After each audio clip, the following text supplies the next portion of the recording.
Everyone, ನಾಳೆ 5 ಸ್ಟೇಟ್ದು ಎಲೆಕ್ಷನ್ಸ್ದು results ಇದೆ. ಈ ಎಲೆಕ್ಷನ್ ರಿಸಲ್ಟ್ಸು ನಮ್ಮ ಇಂಡಿಯನ್ ಸ್ಟಾಕ್ ಮಾರ್ಕೆಟಿಗೆ ಇಂಪ್ಯಾಕ್ಟ್ ಆಗುತ್ತಾ ಆಗಲ್ವಾ? ಇಂಪ್ಯಾಕ್ಟ್ ಆದರೆ ಏನೆಲ್ಲ ಇಂಪ್ಯಾಕ್ಟ್ ಆಗುತ್ತೆ, ಯಾವ್ಯಾವ ಸೆಕ್ಟರ್ಸಿಗೆ ಇಂಪ್ಯಾಕ್ಟ್ ಆಗುತ್ತೆ, ಆ್ಯಂಡ್ ನೆಕ್ಸ್ಟ್ ವೀಕಲ್ಲಿ ಈ ಎಲೆಕ್ಷನ್ ರಿಸಲ್ಟ್ ಜೊತೆ ಇನ್ನೂ ಏನೇನು ರಿಸಲ್ಟ್ಸ್ ಇದೆ, ಏನೇನು ಪ್ರಾಬ್ಲಮ್ಸ್ ಇದೆ, ವಾರ್ ನ್ಯೂಸ್ ಏನೋ ಇಂಪ್ಯಾಕ್ಟ್ ಮಾಡ್ತಿದೆ, ನೆಕ್ಸ್ಟ್ ವೀಕಲ್ಲಿ ಮಾರ್ಕೆಟು ಯಾವ ಕಂಡೀಷನ್ ಇದೆ, ಯಾವ ರೇಂಜಲ್ಲಿ ಟ್ರೇಡ್ ಆಗುತ್ತೆ, ಸಪೋರ್ಟ್ ಏನು, ರೆಸಿಸ್ಟೆನ್ಸ್ ಏನು ಅಂತ ನೆಕ್ಸ್ಟ್ ವೀಕ್ದು ಕಂಪ್ಲೀಟ್ಲಿ ವೀಕ್ಲಿ ರಿಪೋರ್ಟ್ ಮಾಡ್ತಾ ಇದ್ದೀನಿ.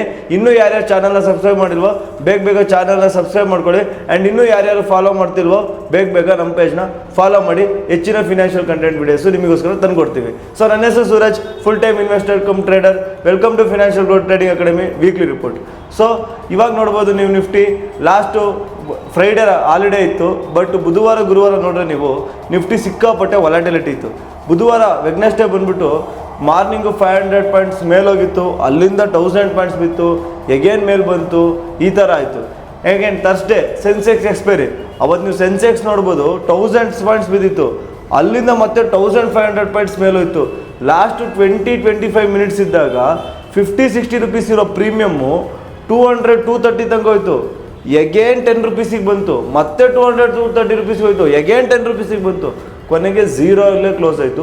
ಇಷ್ಟೊಂದು ವೊಲಾಟಿಲಿಟಿ ಇತ್ತು. ಏನಕ್ಕೆ ಇಷ್ಟೆಲ್ಲ ವೊಲಾಟಿಲಿಟಿ ಇತ್ತು ಅಂದರೆ ವಾರ್ ನಿಲ್ಲದೆ ಇಲ್ಲದಿರೋ ಕಾರಣ ಗುರುವಾರ ಬಂದುಬಿಟ್ಟು ಬ್ರೆಂಟ್ ಕ್ರೂಡ್ ಪ್ರೈಸು $126 ಪರ್ ಬ್ಯಾರಲಿಗೆ ಹೋಗ್ಬಿಟ್ಟಿತ್ತು, ಸಿಕ್ಕಾಪಟ್ಟೆ ಯೂಜಿಗೆ ಹೋಗಿತ್ತು.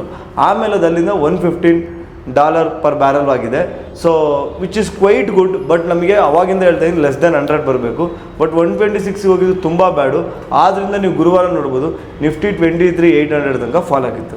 ಸೊ ಲಾಸ್ಟ್ ವೀಕು ನನ್ನ ವೀಕ್ಲಿ ರಿಪೋರ್ಟ್ ಯಾರ್ಯಾರು ನೋಡಿಲ್ವೋ ಹೋಗಿ ನೋಡ್ಕೊಂಬನ್ನಿ, ನೋಡಿರೋರಿಗೆ ಗೊತ್ತಿರುತ್ತೆ. ನಾನು ಯಾವಾಗಲೂ ಹೇಳ್ತಾ ಇದ್ದೆ 23,800 ಇದ್ದ ಸ್ಟ್ರಾಂಗ್ ಸಪೋರ್ಟ್, ಅದನ್ನು ಬ್ರೇಕ್ ಮಾಡಲ್ಲ. ಅಪ್ಸೈಡು 24,600 ಇಸ್ ದ ಸ್ಟ್ರಾಂಗ್ ರೆಸಿಸ್ಟೆನ್ಸ್, ಅಲ್ಲಿಂದ ಫಾಲ್ ಆಗುತ್ತೆ. ಈ ರೇಂಜ್ ಬಾಂಡಲ್ಲೇ ಮಾರ್ಕೆಟು ಟ್ರೇಡ್ ಆಗೋ ಚಾನ್ಸಸ್ ಜಾಸ್ತಿ ಇರುತ್ತೆ ಅಂತ. ಏನಕ್ಕೆ 24,600 ಬಂದುಬಿಟ್ಟು ಸ್ಟ್ರಾಂಗ್ ರೆಸಿಸ್ಟೆನ್ಸ್, ಏನಕ್ಕೆ ಅಂದರೆ 0.6 ರೆಸಿಸ್ಟೆನ್ಸ್, ಇದು ಸ್ಟ್ರಾಂಗ್ ಗೋಲ್ಡನ್ ರೇಷೋ ಅಂತ ಕರಿತೀವಿ ನಾವು ಇಂಡಿಯನ್ ಮಾರ್ಕೆಟಲ್ಲಿ. ಸೊ ಫಿಬೊನಾಚಿದು 0.6 ರಿಟ್ರೇಸ್ಮೆಂಟ್ ಇದೆ ಗೋಲ್ಡನ್ ರೇಷೋದಿಂದ, ಅಲ್ಲಿಂದ ರಿಜೆಕ್ಷನ್ ಆಗುತ್ತೆ ಅಂತ ಹೇಳ್ತೀವಿ. And 23,800 is the strong support. So ಅದು 0.5 ಅಪ್ ಟ್ರೆಂಡ್ಗೆ ರಿಟ್ರೇಸ್ಮೆಂಟ್ ಇದೆ. ಸೊ ಇದು ಫಿಬೊನಾಚಿ ಝೋನಲ್ಲಿ ಹೇಳ್ತೀವಿ. ಟೆಕ್ನಿಕಲ್ ವೈಸು 23,800ನ ಬ್ರೇಕ್ ಮಾಡಲ್ಲ ಅಂತ ಹೇಳ್ತೀನಿ. ಅದಕ್ಕೋಸ್ಕರನೇ ಇನ್ಫೋಸಿಸ್ದು ರಿಸಲ್ಟ್ಸ್ ಬಂದಾಗ ತುಂಬ ಬ್ಯಾಡ್ ಆಗಿತ್ತು ಇಂಡಿಯನ್ ಸ್ಟಾಕ್ ಮಾರ್ಕೆಟ್ಗೆ, ಗ್ಯಾಪ್ ಡೌನ್ ಆಯಿತು stock market. Entire IT sectors ಒಂದೇ ದಿನ 4% ಫಾಲ್ ಆಯಿತು overall IT index. Indian stock market ಸಿಕ್ಕಾಪಟ್ಟೆ ಬಿತ್ತು, ಬಟ್ ಎಷ್ಟೇ ಬಿದ್ದರೂ 23,800 ಕೆಳಗೆ ಬೀಳಲೇ ಇಲ್ಲ. ಅದೇ ರೀತಿ ಅದಾದ್ಮೇಲೆ ಮೇಲೆ ಹೋಗೋಕ್ಕೆ ಸ್ಟಾರ್ಟ್ ಆದಾಗ, ನ್ಯೂಸ್ ಎಲ್ಲ ಚೆನ್ನಾಗಿ ಬಂದಾಗ, ಇನ್ನೇನು ಇರಾನು ಸೀಸ್ ಫೈರ್ ಮಾಡ್ಕೊಳ್ಳುತ್ತೆ US ಜೊತೆ ಅಂತ ಅಂದಾಗ ಮೇಲೆ ಹೋಗೋಕ್ಕೆ ಸ್ಟಾರ್ಟ್ ಆಯಿತು. ಬಟ್ 24,600 ಮೇಲೆ ಹೋಗಲೇ ಇಲ್ಲ. ಸೊ ಏನಕ್ಕೆ ಈ ಥರ ಎಲ್ಲ ಆಗ್ತಾಯಿದೆ ಅಂದರೆ ಇರಾನವರು ಇನ್ನೂ ಕೂಡ ಸೀಸ್ ಫೈರ್ ಮಾಡ್ಕೊಂಡಿಲ್ಲ. ಒಂದಿನ ನ್ಯೂಸ್ ಬರುತ್ತೆ ಇರಾನವ್ರು ಸೀಸ್ ಫೈರ್ ಮಾಡ್ಕೊಳ್ಳೋಕೆ ಒಪ್ಕೊಂಡಿದ್ದಾರೆ, US ಅವ್ರು ಒಪ್ಕೊತಿಲ್ಲ ಅಂತ. ನೆಕ್ಸ್ಟ್ ಇರಾನವ್ರು ಹೇಳ್ತಾರೆ ನಾವು ಯಾವುದೇ ರೀತಿ ಸೀಸ್ ಫೈರಿಗೆ ಫೋನ್ ಮಾಡಿ ಕರೆದಿಲ್ಲ ಅವರಿಗೆ ಅಂತ ಹೇಳ್ತಾರೆ. ಆ್ಯಂಡ್ US ಅವ್ರು ಹೇಳ್ತಾರೆ ನಾವಾಗೆ ಹೋಗಲ್ಲ, ಅವ್ರು ನಾವು ಸೋಲ್ಸಿದೀವಿ ಆಲ್ರೆಡಿ ಅಂತ ಹೇಳ್ತಾರೆ. ಸೊ ಎಲ್ಲಿದ್ದಂಗೆ ಈ ಸೀಸ್ ಫೈರ್ ಆಗಿ ವಾರ್ ನಿಲ್ಲಿ ಸ್ಟೇಟ್ ಆಫ್ ವಾರ್ಮಸ್ ಕ್ಲೋಸ್ ಆಗಲ್ವೋ, ನನ್ನ ವ್ಯೂ ಅಲ್ಲಿದ್ದಂಗೆ 24,600 ಅಂತೂ ಬ್ರೇಕ್ ಮಾಡಲ್ಲ. 24,600ನ ಬ್ರೇಕ್ ಮಾಡಬೇಕು ಅಂದರೆ ಈ ಸೀಸ್ ಫೈರ್ ಆಗಬೇಕು, ವಾರ್ ಅನ್ನೋದು ನಿಲ್ಲಬೇಕು, FIS ಅನ್ನೋದು ಸೆಲ್ಲಿಂಗ್ ಕಮ್ಮಿ ಮಾಡಬೇಕು. ಗುರುವಾರ ಕೂಡ 5,000 ಕೋಟಿಗಿಂತ ಜಾಸ್ತಿ FIS ಸೆಲ್ಲಿಂಗ್ ಮಾಡಿದ್ದಾರೆ, which is bad for Indian stock market. ತುಂಬ ಬ್ಯಾಡ್ ಥಿಂಗು. ಅಲ್ಲಿದ್ದಂಗೆ 24,600 ಬ್ರೇಕ್ ಮಾಡಲ್ಲ. ಸೆಲ್ಲರ್ಸಿಗೆ ತುಂಬ ಒಳ್ಳೆ ಅಡ್ವಾಂಟೇಜ್ ಅನ್ಬೋದು. ಇಂಡಿಯಾ ವಿಕ್ಸ್ ಕೆಳಗೆ ಬಂದಿದೆ, ಲೋ ಆಗಿದೆ, ಪ್ರೀಮಿಯಮ್ಸು ತುಂಬ ಜಾಸ್ತಿ ಇತ್ತು, ಅವೆಲ್ಲ ಡಿಕೆ ಆಗ್ತಾಯಿದೆ. ಸೊ ರೇಂಜ್ ಬಾಂಡ್ ಹಾಕ್ಕೊಂಡು ಸೆಲ್ಲರ್ಸು ಒಳ್ಳೆ ದುಡ್ಡು ಮಾಡ್ತಾಯಿದ್ದಾರೆ. ಮಾರ್ಚ್ ಬಂದುಬಿಟ್ಟು ಸಿಕ್ಕಾಪಟ್ಟೆ ಕಷ್ಟ ಇತ್ತು. ಜನವರಿ ವರ್ಸ್ಟು ಸೆಲ್ಲರ್ಸಿಗೆ, ಫೆಬ್ರವರಿ ಇವನ್ ವರ್ಸ್ಟು, ಮಾರ್ಚು ಇವನ್ ವರ್ಸ್ಟ್ ಆಗಿಬಿಟ್ಟಿತ್ತು.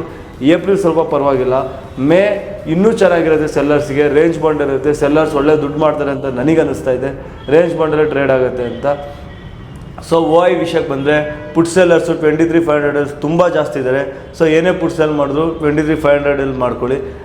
ಆ್ಯಂಡ್ ಕಾಲ್ OI ಬಂದರೆ 24,800 ತುಂಬ ಜನ ಕಾಲ್ ಸೆಲ್ಲರ್ಸ್ ಅಲ್ಲಿಂದ ಫಾಲ್ ಆಗುತ್ತೆ ಅಂತ, ಅಲ್ಲೂ ನೀವು ಕಾಲ್ಸನ್ನು ಮಾಡ್ಕೊಬೋದು. ಈ ರೇಂಜ್ ಬಾಂಡಲ್ಲಿ ಟ್ರೇಡ್ ಆಗೋ ಚಾನ್ಸಸ್ ಜಾಸ್ತಿ ಇದೆ. ಟೆಕ್ನಿಕಲ್ ವೈಸ್ ನೋಡಿದ್ರೆ 24,600ನೇ ಬ್ರೇಕ್ ಮಾಡೋದು up side, 23,800 down side break ಮಾಡಲ್ಲ. ಸೊ 24,000ನೇ ಬ್ರೇಕ್ ಮಾಡಲ್ಲ ಅನ್ಸುತ್ತೆ ನನಗೆ ನೆಕ್ಸ್ಟ್ ವೀಕು. 24,000 ಇದ್ದ ಫಸ್ಟ್ ಸಪೋರ್ಟು 24,000ಗೆ ಬಂತು ಅಂದರೆ ನಾವು ಬುಲ್ಲಿಶ್ನೇ ಎಕ್ಸ್ಪೆಕ್ಟ್ ಮಾಡ್ಬೋದು. ಈಗ ಇನ್ಫೋಸಿಸ್ ರಿಸಲ್ಟ್ಸ್ ಬಂದಿದ್ದು 27th ಏಪ್ರಿಲ್ ದಿನ, ಮಾರ್ಕೆಟು 24,000ನ ಬ್ರೇಕ್ ಮಾಡಿ 23,800 ತನಕ ಬಂದು ರಿವರ್ಸ್ ಆಯಿತು. ಆ್ಯಂಡ್ ಅಗೇನ್ ಮೊನ್ನೆ ಥರ್ಸ್ಡೇ 23,800 ತನಕ ಬಂದು ರಿವರ್ಸ್ ಆಗಿದೆ. ಸೊ ಏನಾಯಿತು, ಡಬಲ್ ಬಾಟಮ್ ಫಾರ್ಮ್ ಆಯಿತು. ಈ ಡಬಲ್ ಬಾಟಮ್ ಇಲ್ಲಿಂದ ಮೇಲೋಗುತ್ತೆ ಅಂತ ಒಂದು ವ್ಯೂ ಇದೆ. ಸೊ ನಾನು ನೆಕ್ಸ್ಟ್ ವೀಕು ಬುಲ್ಲಿಶ್ ಕಮ್ ಕನ್ಸಲ್ಟೇಷನ್ನೇ ಎಕ್ಸ್ಪೆಕ್ಟ್ ಮಾಡ್ತಾಯಿದ್ದೀನಿ. So in case double bottom confirmation ಆಗಬೇಕು ಅಂದರೆ 23,800 ಸಪೋರ್ಟ್ ತೊಗೊಂಡಿದ ತಕ್ಷಣ ಕನ್ಫರ್ಮ್ ಆಗಲ್ಲ. ಅದು 24,600ನ ಬ್ರೇಕ್ಔಟ್ ಕೊಟ್ಟ ಮೇಲೆ ಡಬಲ್ ಬಾಟಮ್ ಕನ್ಫರ್ಮೇಷನ್ ಆಗುತ್ತೆ. 24,600 ಬ್ರೇಕ್ ಆದಮೇಲೆ ಮಾರ್ಕೆಟು ಇನ್ನೂ ಸಖತ್ತಾಗಿ ಬ್ಯೂಟಿಫುಲ್ಲಾಗಿ ಮೇಲೋಗುತ್ತೆ ಅಂತ ನಾವು ಎಕ್ಸ್ಪೆಕ್ಟ್ ಮಾಡ್ಬೋದು. ಆ್ಯಂಡ್ ಎಲೆಕ್ಷನ್ ರಿಸಲ್ಟ್ಸಿಗೆ ಬರೋದಾದರೆ ವೆಸ್ಟ್ ಬೆಂಗಾಲು, ಅಸ್ಸಾಮು, ತಮಿಳ್ನಾಡು, ಕೇರಳ ಇಲ್ಲೆಲ್ಲ ಎಲೆಕ್ಷನ್ಸ್ ರಿಸಲ್ಟ್ಸ್ ನಡೆದಿದೆ. ಸೊ ಸ್ಟೇಟ್ ಎಲೆಕ್ಷನ್ ರಿಸಲ್ಟ್ಸು ಈ ಯಾವುದೇ ಸ್ಟೇಟ್ ಎಲೆಕ್ಷನ್ ರಿಸಲ್ಟ್ ಕೂಡ ಸೆಂಟ್ರಲಲ್ಲಿರೋ ಪಾರ್ಟಿಗಳಿಗೆ ಪ್ರಾಬ್ಲಮ್ ಆಗಲ್ಲ. ಸೆಂಟ್ರಲ್ ನಿಮಗೆ ಗೊತ್ತಿದೆ, ಇವಾಗ ಈ ಸತಿ ಬಿ ಜೆ ಪಿಯನ್ನು ಜಾಸ್ತಿ ಲೀಡಿಂಗ್ ಇಲ್ಲ, ಸಮ್ಮಿಶ್ರ ಜೊತೆ ಮಾಡ್ಕೊಂಡಿದ್ದಾರೆ.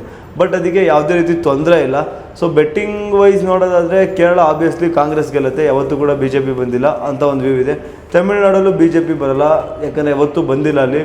ಸೊ ಈ ಸತಿ ವಿಜಯ್ ತಲಪತಿ ಅವ್ರದ್ದು ಬರ್ಬೋದು, TMVK ಏನೋ ಇದೆಯಲ್ಲ, ಸೊ ಅದು ಬರ್ಬೋದು ಅನ್ನೋ ಒಂದು ವ್ಯೂ ಇದೆ. ನೋಡೋಣ ಅದೇನಾಗುತ್ತೆ, ಅದು ನಮಗೇನು ಮ್ಯಾಟ್ರ್ ಆಗೋಲ್ಲ ಸ್ಟಾಕ್ ಮಾರ್ಕೆಟಿಗೆ. ಆ್ಯಂಡ್ ಅಸ್ಸಾಮಲ್ಲಿ 100% ಬಿ ಜೆ ಪಿ ಬರೋ ಚಾನ್ಸಸ್ ಇದೆ. ಆ್ಯಂಡ್ ವೆಸ್ಟ್ ಬೆಂಗಾಲಲ್ಲಿ 50-50 ಇದೆ. ಸೊ ಇದೆಲ್ಲ ರಿಸಲ್ಟ್ಸು ಮೇಜರ್ಲಿ ಅಷ್ಟೊಂದು ನಮ್ಮ ಇಂಡಿಯನ್ ಸ್ಟಾಕ್ ಮಾರ್ಕೆಟಿಗೆ ಮ್ಯಾಟ್ರ್ ಆಗೋಲ್ಲ. ಯಾಕೆ ಅಂದರೆ ಇವ್ರು ಯಾರೇ ಗೆದ್ದರೂ ನಮಗೆ ಸೆಂಟ್ರಲಲ್ಲಿ ಏನೂ ಚೇಂಜಸ್ ಆಗೋಲ್ಲ. ಸೊ ಸೆಂಟ್ರಲ್ ಚೇಂಜಸ್ ಆದರೆ ನಮಗೆ ಪ್ರಾಬ್ಲಮ್ ಆಗುತ್ತೆ. ಲಾಸ್ಟ್ ಟೈಮ್ UP ಎಲೆಕ್ಷನ್ ಇದ್ದಾಗ ರಿಸಲ್ಟ್ಸ್ ಬಂದಾಗ ಸಿಕ್ಕಾಪಟ್ಟೆ ವಾಲಟಿಲಿಟಿ ಆಯಿತು, ಗ್ಯಾಪ್ ಅಪ್ ಎಲ್ಲ ಆಯಿತು Indian stock market, B J P ಗೆಲ್ತು ಅಂತ. ಯಾಕೆ UP ಎಲ್ಲ ಬಿ ಜೆ ಪಿ ಗೆದ್ದಿರಲಿಲ್ಲ ಅಂದರೆ ಸೆಂಟ್ರಲಲ್ಲಿ ಪ್ರಾಬ್ಲಮ್ ಆಗ್ತಾಯಿತ್ತು. ಸೆಂಟ್ರಲಲ್ಲಿ ಯಾರು ಬೇಕಾದ್ರೂ ಚೇಂಜ್ ಆಗ್ತಾಯಿದ್ರು, ಅದಕ್ಕೋಸ್ಕರ ಪ್ರಾಬ್ಲಮ್ ಆಗಿಲ್ಲ. ಸೊ ಇದು ಯಾವುದೇ ಸ್ಟೇಟ್ ಎಲೆಕ್ಷನ್ ಸೆಂಟ್ರಲ್ ಪ್ರಾಬ್ಲಮ್ ಇಲ್ಲ. ಸೊ ಯಾವುದೇ ರೀತಿ ಭಯ ಪಡೋದು ಬೇಡ. ಆ್ಯಂಡ್ ಶುಕ್ರವಾರ ನೋಡಿದ್ರೆ gift Nifty more than 300 points gap up indicate ಮಾಡಿತ್ತು. ಏನಕ್ಕೆ 300 ಪಾಯಿಂಟ್ಸ್ ಗ್ಯಾಪ್ ಅಪ್ ಇಂಡಿಕೇಟ್ ಮಾಡಿತ್ತು ಅಂದರೆ ಫ್ರೈಡೇ ಆ್ಯಪಲ್ದು ರಿಸಲ್ಟ್ಸ್ ಬಂದಿದೆ US ಮಾರ್ಕೆಟಲ್ಲಿ. ಆ್ಯಪಲ್ ರಿಸಲ್ಟ್ಸು ಸಿಕ್ಕಾಪಟ್ಟೆ ಪಾಸಿಟಿವ್ ಬಂದಿದೆ, ಎಕ್ಸ್ಪೆಕ್ಟೇಷನ್ಗಿಂತ ಜಾಸ್ತಿ ಪ್ರಾಫಿಟ್ ಮಾಡಿದ್ದಾರೆ, ರಿಟರ್ನ್ಸ್ ಚೆನ್ನಾಗಿ ಬಂದಿದೆ. ಆದ್ದರಿಂದ Friday US stock market S&P 500 all time high reach ಮಾಡಿದೆ ಫ್ರೆಶ್ದು, ನ್ಯಾಸ್ಡಾಗು fresh all time high reach ಮಾಡಿದೆ, and Dow Jones fresh all time high reach ಮಾಡಿದೆ. ಆಲ್ ಟೈಮ್ ಐ ರೀಚ್ ಆದಮೇಲೆ ಸ್ವಲ್ಪ ಪ್ರಾಫಿಟ್ ಬುಕ್ಕಿಂಗ್ ಬಂದಿದೆ. S&P 500 ಆಲ್ ಟೈಮ್ ಐಯಿಂದ ಸ್ವಲ್ಪ 0.8% ಅಷ್ಟು ಫಾಲ್ ಆಯಿತು. ಅದರಿಂದ 300 ಪಾಯಿಂಟ್ಸ್ ಗ್ಯಾಪ್ ಅಪ್ ಇದ್ದಿದ್ದು ಗಿಫ್ಟ್ ನಿಫ್ಟಿ 120-130 ಪಾಯಿಂಟ್ಸಿಗೆ ಬಂದಿದೆ. ನಾಳೆ may be 100-150 points gap up ಆಗ್ಬೋದು ಅಂತ ಒಂದು ಎಕ್ಸ್ಪೆಕ್ಟೇಷನ್ ಮಾಡ್ತಾ ಇದ್ದೀವಿ. ಸೊ ಆ್ಯಂಡ್ ಎಲೆಕ್ಷನ್ ರಿಸಲ್ಟ್ಸ್ ಏನಾಗುತ್ತೆ ಅಂದರೆ ನಮಗೆ ನಾಳೆ ಈವ್ನಿಂಗ್ ಗೊತ್ತಾಗುತ್ತೆ. ಸೊ ನಾಳೆ ಮಾರ್ಕೆಟ್ ಅವರ್ಸಲ್ಲಿ ಸ್ವಲ್ಪ ವಾಲಟಿಲಿಟಿ ಇರುತ್ತೆ. ನಾಳೆ ಒಂದಿನ ಸೆಲ್ಲಿಂಗ್ ಪೊಸಿಷನ್ ಇರೋ ತೊಗೊಂಬಿಡಿ, ಮತ್ತೆ ಟ್ಯೂಸ್ಡೇ ಇರೋ ತೊಗೊಳ್ಳಿ, ನಾಳೆ ಬೈಯಿಂಗ್ ಮಾಡ್ಕೊಬೋದು. ಬಟ್ ಯೂಜ್ ವಾಲಟಿಲಿಟಿ ಇರಲ್ಲ. ನಾರ್ಮಲ್ ನಮ್ಮದು RBI ಮೀಟಿಂಗಲ್ಲಿ ಇದ್ದಾಗ ಎಷ್ಟು ವಾಲಟಿಲಿಟಿ ಇರುತ್ತೋ ಅಷ್ಟೇ, ಅದು ಬಿಟ್ಟು ಏನು ಯೂಜ್ ವಾಲಟಿಲಿಟಿ ಇರಲ್ಲ. ಯಾವ ಸೆಕ್ಟರಿಗೂ ಪರ್ಟಿಕ್ಯುಲರ್ಗೆ ಏನೂ ಪ್ರಾಬ್ಲಮ್ ಇಲ್ಲ. ಸೊ ಏನೂ ಕೂಡ ಪ್ಯಾನಿಕ್ ಆಗಿಬಿಡಿ. ಇವೆಂಟ್ ವೈಸ್ಗೋಸ್ಕರ ಯಾವುದೇ ಸ್ಟ್ರಾಟಜಿ ಕೂಡ ಹಾಕೋಕೆ ಹೋಗ್ಬಿಡಿ. ಸೊ ನೆಕ್ಸ್ಟ್ ವೀಕಲ್ಲಿ ನಾನು ಹೇಳೋದು ನಿಮಗೆ ಓವರಾಲ್ ಬುಲ್ಲಿಶ್ ಕಮ್ ಕನ್ಸಲ್ಟೇಷನ್ ಇರುತ್ತೆ. ಮಾರ್ಕೆಟು 24,000ನ ಬ್ರೇಕ್ ಮಾಡಲ್ಲ, ಆ್ಯಂಡ್ ಮೇಲ್ಗಡೆ 24,600ನ ಬ್ರೇಕ್ ಮಾಡಲ್ಲ. ಇಫ್ ಇನ್ ಕೇಸ್ 24,600ನ ಬ್ರೇಕ್ ಮಾಡಿದ್ರೆ ಮಾರ್ಕೆಟು ಸ್ಟ್ರಾಂಗ್ ಬುಲ್ಲಿಶ್ ಆಗಿ ಟರ್ನ್ ಆಗುತ್ತೆ. ಆ್ಯಂಡ್ 23,800ನ ಬ್ರೇಕ್ ಮಾಡಿದ್ರೆ ಸ್ಟ್ರಾಂಗ್ ಬೆರಿಶ್ ಆಗಿ ಟರ್ನ್ ಆಗುತ್ತೆ. ಯಾರು ಏನೇ ಟ್ರೇಡ್ ರೇಂಜ್ ಮಾಡಿ ತೊಗೊಂಡು 23,800 to 24,800 ತೊಗೊಂಡು ನೆಕ್ಸ್ಟ್ ಮಂತು ಒಳ್ಳೆ ಪ್ರಾಫಿಟ್ ಮಾಡ್ಬೋದು. ಪ್ರೀಮಿಯಮ್ಸ್ ಕೂಡ ಜಾಸ್ತಿ ಇದೆ ಸೊ ಮಂತ್ಲಿ ಎಕ್ಸ್ಪೈರಿಯಲ್ಲಿ. ಸೊ ಯಾಕೆ ಅಂದರೆ ಒಂದು ರೇಂಜ್ ಬಾಂಡಲ್ಲೇ ಮಾರ್ಕೆಟು ಟ್ರೇಡ್ ಆಗುತ್ತೆ ಅಂತ ಇರುತ್ತೆ. ಇದು ಬಿಟ್ಟರೆ ಹೆಚ್ಚು ಯಾವುದೇ ರೀತಿ ಇವೆಂಟ್ಸ್ ಇಲ್ಲ ನೆಕ್ಸ್ಟ್ ವೀಕು. ಯಾವುದೇ ರೀತಿ ಮೇಜರ್ ಕಂಪ್ನೀಸ್ದು ರಿಸಲ್ಟ್ಸ್ ಕೂಡ ಇಲ್ಲ. ಎಲ್ಲ ಕಂಪ್ನೀದು ಮೇಜರ್ ಕಂಪ್ನೀಸ್ದು ರಿಸಲ್ಟ್ಸ್ ಮುಗಿದಿದೆ. HDFC, ICICI, Reliance, Infosys, TCS almost ಎಲ್ಲ ವರ್ಸ್ಟ್ ಮುಗಿದಿದೆ. ಸೊ ಇನ್ನೇನು ಬೆಸ್ಟ್ ಬಗ್ಗೆ ಎಕ್ಸ್ಪೆಕ್ಟ್ ಮಾಡ್ತಾಯಿದ್ವಿ. ನೋಡೋಣ ಇನ್ನು ಏನೇನಿದೆ ಅಂತ. ನಾಳೆಯಿಂದ ಪ್ರತಿದಿನ pre market post market update ಮಾಡ್ತೀನಿ. ಬೆಳಗ್ಗೆ 8 ಗಂಟೆಗೆ ಪ್ರೀ ಮಾರ್ಕೆಟ್ ಬರುತ್ತೆ, ಈವ್ನಿಂಗ್ 6 to 7 ಒಳಗೆ ಪೋಸ್ಟ್ ಮಾರ್ಕೆಟ್ ಬರುತ್ತೆ. ವಾಚ್ ಮಾಡಿ ಆ್ಯಂಡ್ ನಿಮ್ಮ ಫ್ರೆಂಡ್ಸ್ ಆ್ಯಂಡ್ ಫ್ಯಾಮಿಲಿಗೆ ಶೇರ್ ಮಾಡಿ. ಅವರು ಕೂಡ ಹೆಚ್ಚೆಚ್ಚು ಸ್ಟಾಕ್ ಮಾರ್ಕೆಟ್ ಬಗ್ಗೆ ತಿಳ್ಕೊಳ್ಳಿ, ಇನ್ವೆಸ್ಟ್ಮೆಂಟ್ ಜರ್ನಿನ ಸ್ಟಾರ್ಟ್ ಮಾಡಿ.